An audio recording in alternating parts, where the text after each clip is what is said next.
sabay-sabay kayo. Okay, 2 groups, 2 leaders, 2 points. Samson versus Leon versus Delilah. Unang maka 2 points ng dalawang grupo. Sino ba ang dalawang grupo? Sino leader ng boys? Ako. Si Seth. Leader ng girls? Si Rian. Pag matangkad kay Seth, gusto talaga niya.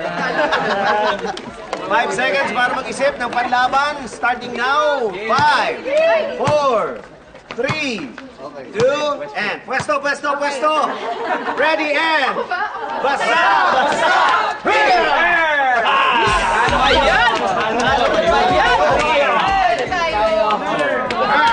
1 point sa mga boys. Bawi kayo mga girls. 5 seconds. 5, 4, 3, 2, and get ready. Basa, basa, here! Dahil na kayo! Talo naman kayo. Wala mga girls.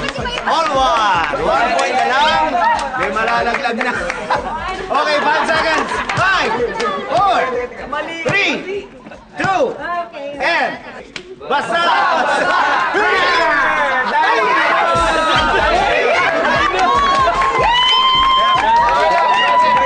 Sasagot mo yan. Sapul! Sapul! Okay, Rian. Rian, ready ka na ha? Pero meron tayong lifesaver question para kay Seth. Pagka nasagot niya, ikaw ang uupo doon. Okay? Ito ang question. Ilan sa TVJ ang nag-guest na sa Bubble Gang?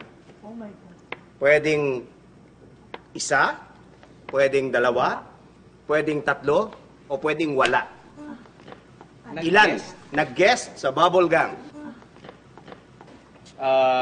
Si Bossing tsaka si Joe. Correct?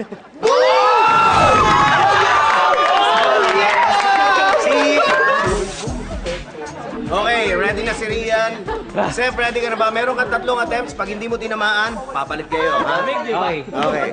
First attempt! Let's go, let's go! First attempt! Look at the ball!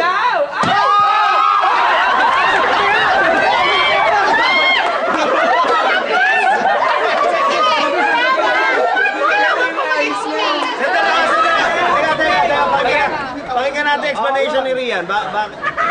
Kaka-pa-eyebrow cloning ko lang, bawal mabasa ang kilay ko. For 3 days. Okay. Haba nila, haba nila. Baka dumami, baka dumami. Look at the ball. Ang pagbibigyan ni Seth pa. Bakit? Diba ka, brother? Pwesto na si Seth. Ikaw naman, Rian, meron ka 3 chances ha. Huwag lalagpas sa linya. Make sure na tamaan mo dahil pag hindi mo napabagsak si Seth, babalik ka doon. Oh, yung clone mo, dadami. Mako-clone pa ulit. Ready? Ready? First attempt. Oh! Kaya na yan.